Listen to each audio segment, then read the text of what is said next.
তর্ক করলেও এবারে আমাদের সারদর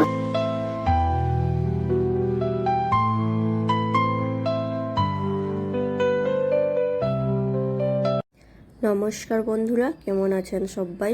মম অ্যান্ড অলিভিয়াজ ওয়ার্ল্ডের নতুন একটি ভিডিওতে আপনাদের সবাইকে স্বাগত জানাই। আজ রবিবার, এখন সকাল 9টা বাজে। সকাল সকাল রান্না বসিয়ে দিয়েছি। ভাবছিলাম দুপুর বেরোবো একটু ঠাকুর দেখতে। প্রথমে ভাবছিলাম আজকে আর রান্না করব না, বাইরে খেয়ে নেবো, কিন্তু মেয়ের জন্যে তো রান্না করতে হবে, তাই আবার সবার জন্যই রান্না করে নিচ্ছি।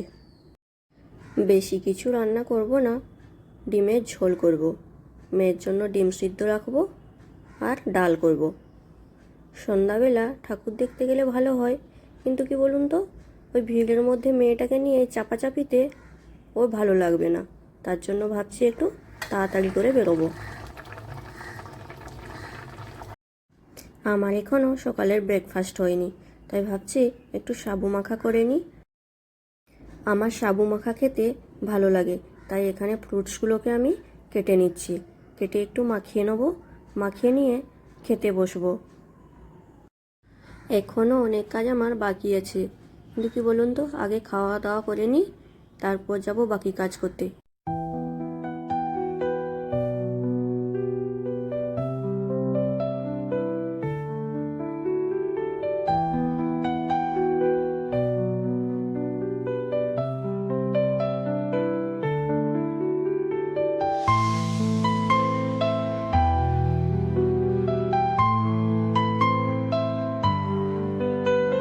এখানে খাওয়া করছে।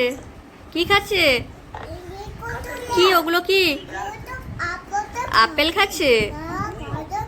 হ্যাঁ, ওই তুমি এটা খাও, বেদানাটা খাও।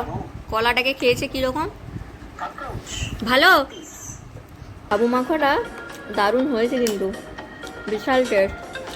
ব্রেকফাস্টে বানিয়ে খাবেন, পেটের পক্ষেও ভালো আর মনও ভালো হয়ে যাবে সকাল সকাল। এই তো এইখানে মেয়ের ভাত, ডাল, ডিম সেদ্ধ রেডি করে নিয়েছি দুপুরবেলা, ও এখন খাবে। চলো। দুটো হাতে কেন খাচ্ছ? একটা হাতে খাও, ডান হাতে খাও, বাঁ হাত ছাড়ো। বাঁ হাত নয়, ডান হাতে খাও। হ্যাঁ, আমরা রেডি হয়ে গেছি, এখন যাব পুজো দেখতে।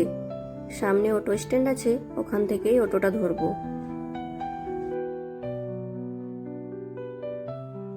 প্রথমে যাব শ্রীভূমি। চলুন তাহলে যাই। অটো এখন ভিআইপি রোড দিয়ে যেতে দিচ্ছে না, শর্টলেক দিয়ে এসে খালের এই পারে ছেড়ে দিল। এখন ওপারে যেতে হবে। খালের দুই পারে গাছগুলো থাকার জন্য কি সুন্দর লাগছে বলুন তো। মেয়েকে এখন তার পাপা কোলে নিয়েছে। চলুন তাহলে যাই, একটু হাঁটলেই পৌঁছে যাব শ্রীভূমি।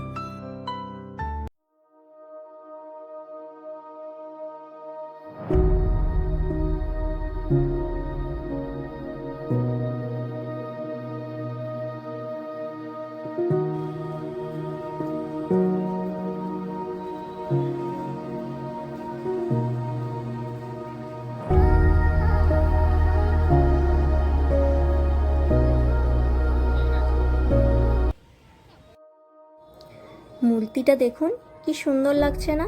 উনি হচ্ছেন মা সরস্বতী। দেখে দাঁড়িয়ে পড়েছি ফটো তুলতে। সামনে গেলে ভিড়ের মধ্যে তো আর ফটো তুলতে পারবো না, তাই এখানে কটা আগে ফটো তুলে নিই। চলুন এগোই।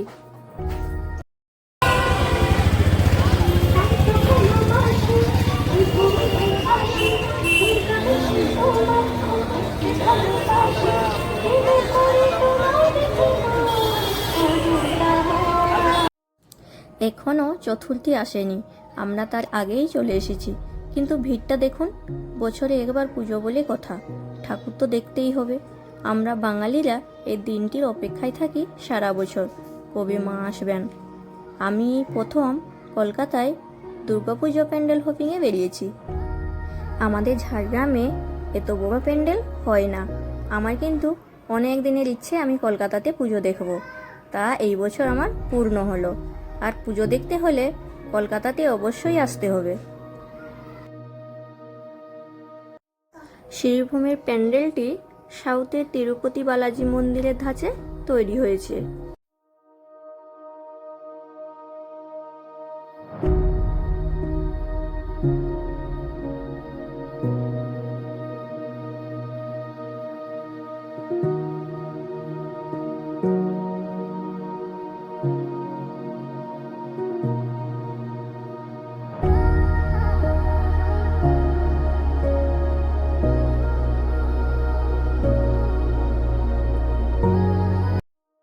এত ভিড় ঠেলে আসা আমার সার্থক হলো।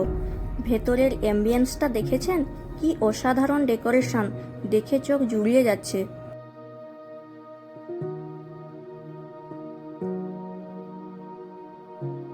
মায়ের মুখটাও দেখে আমার মন ভরে গেল। দেখুন কি সুন্দর লাগছে। মনের মধ্যে একটা আলাদাই শান্তি খুঁজে পাচ্ছি। আপনারা না দেখলে বিশ্বাসই করবেন না।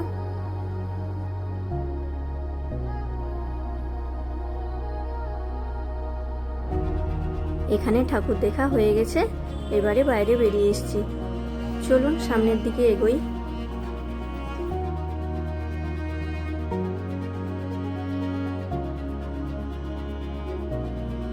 দেখেছেন কি অবস্থা হয়েছে, যেন মনে হচ্ছে স্নান করে বেরিয়েছি। একটু আইসক্রিম নিয়ে নিয়েছি, আগে আইসক্রিমটা খাই, তারপর সামনের দিকে যাব। ঢুকলাম শ্রীভূমি, কিন্তু বেরোলাম লেক টাউন। এখন এখান থেকে যাব দক্ষিণদ্বারী। দক্ষিণদ্বারীতে ঠাকুর দেখে তারপর যাব বাড়ি। চলুন আগে এখানে দেখে নিই কি হয়েছে। ইলেকট্রিক সাপ্লাই তাদেরকে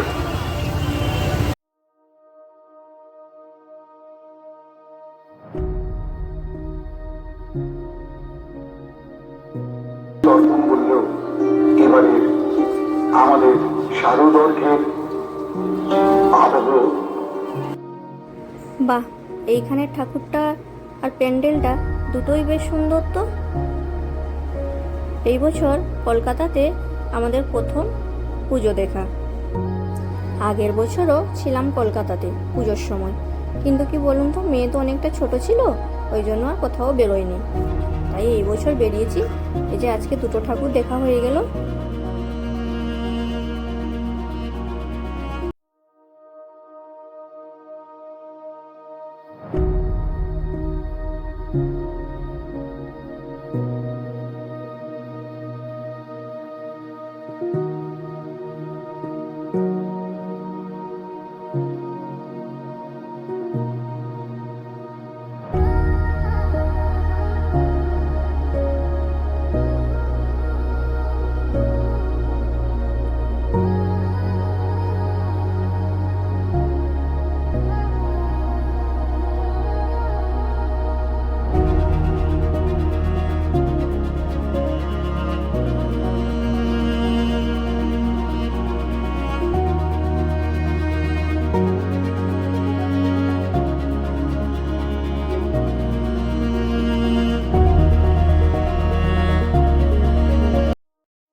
এই দক্ষিণদ্বারীটি কিন্তু আমার কোয়ার্টার ক্যাম্পাসের উল্টো দিকে।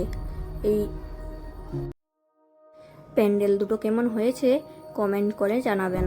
আজ তাহলে এই পর্যন্ত। সবাই সুস্থ থাকবেন, ভালো থাকবেন। ভিডিওটি ভালো লাগলে একটি লাইক করবেন, বন্ধুদের সাথে শেয়ার করবেন। অলিভিয়ার নতুন নতুন ভিডিও দেখতে চ্যানেলটিকে অবশ্যই সাবস্ক্রাইব করে রাখবেন। আজ তাহলে আসি, দেখা হবে নতুন একটি ব্লগে।